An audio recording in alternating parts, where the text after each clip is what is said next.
Top quality और consistent performance के लिए सिर्फ सिल्वर पंप नाम याद रखना। SIR में डोर टू डोर जाना पड़ता है। बूथ लेवल ऑफिसर हमारे बिहार के लगभग 90,000 booth level officers 7 crore 89 lakh लोगों के घर घर जाकर उन्होंने एक एक व्यक्ति को ये एन्यूमरेशन फॉर्म दिया। जो लोग मृत पाए गए या जो लोग घर पे नहीं थे, जिन्होंने पड़ोसियों ने कहा या उनके घर वालों ने कहा कि ये परमानेंटली शिफ्ट हो गए हैं, या जिन लोगों ने कहा कि नहीं साहब मैं तो पहले ही दूसरी जगह एन्यूमरेशन फॉर्म भर चुका हूं, अर्थात उसका नाम 2 जगह था, ऐसे लोगों के फॉर्म वापस नहीं मिले और 7 करोड़ 24 लाख फॉर्म वापस मिले 30 दिन के अंदर।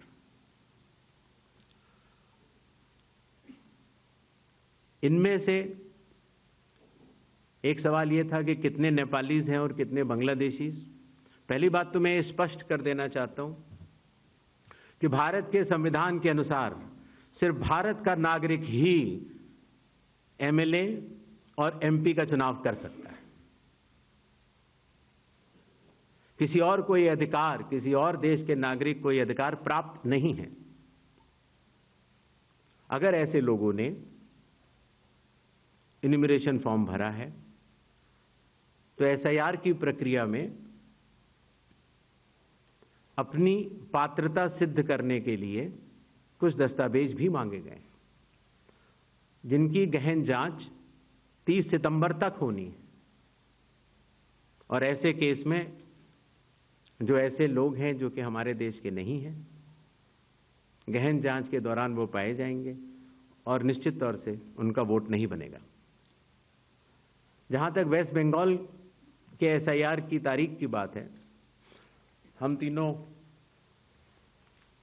कमिश्नर्स एक उचित समय देखकर उसका निर्णय लेंगे कि कब वेस्ट बंगाल में होना है या देश के अन्य राज्यों में कब होना है। उसकी तारीखों का ऐलान आने वाले समय में उचित समय पर किया जाएगा।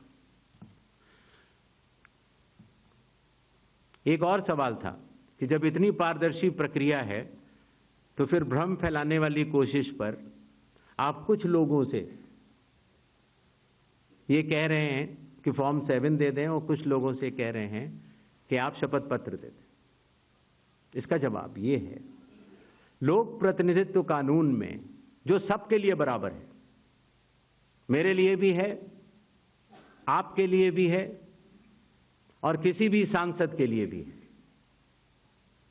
और किसी भी MLA जी के लिए भी है।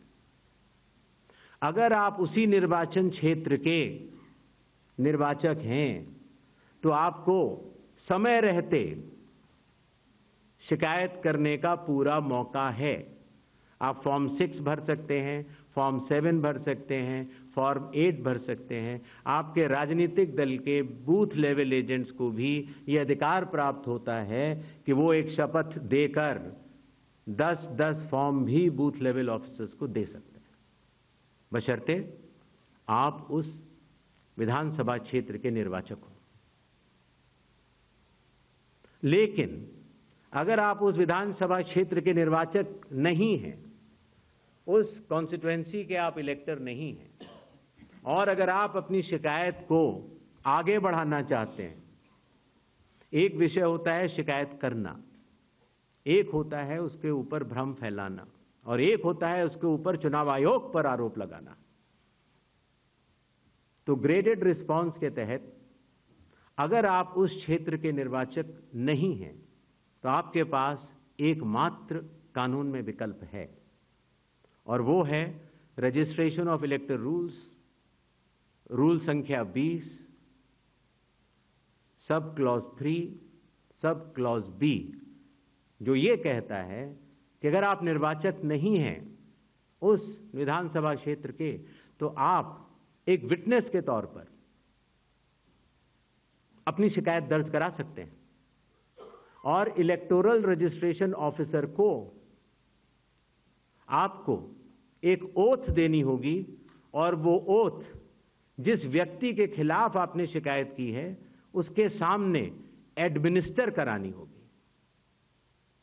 ये कानून शायद इस सदन में बैठे सभी लोगों के जन्म के पूर्व का बना हुआ है और सबके लिए बराबरी तौर से लागू है।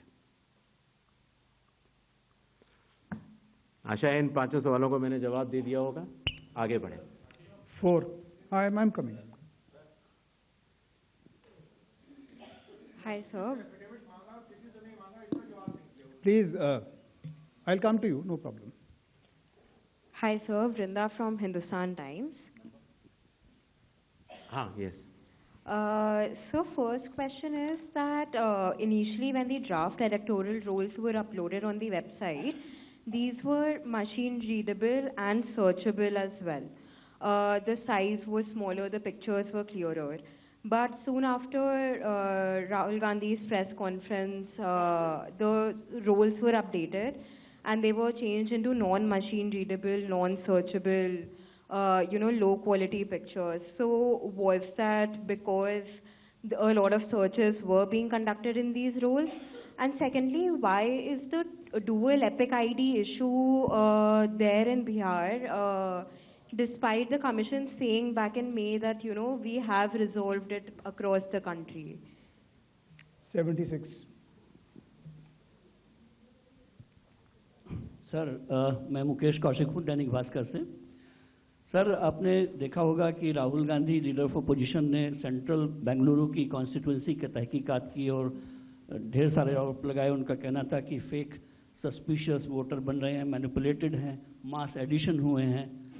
इसके 2-3 दिन बाद ही बीजेपी के पावरफुल लीडर अनुराग ठाकुर जी ने प्रेस कॉन्फ्रेंस की और उन्होंने कहा कि उनके पास कंक्रीट प्रूफ हैं कि कंक्रीट प्रूफ है इस बात के कि lakhs of suspicious voters, duplicate voters, fake addresses, age manipulation, mass addition have been found in Wayanad, Raebareli and other constituencies. देश की 2 बड़ी राजनीतिक पार्टियां ये आरोप लगा रही हैं कि fake voters, bogus voters, manipulation of age, duplicate voters ये मौजूद हैं। तो आप कितना सहमत हैं और इन आरोपों के आप क्या जांच कोई कराएंगे?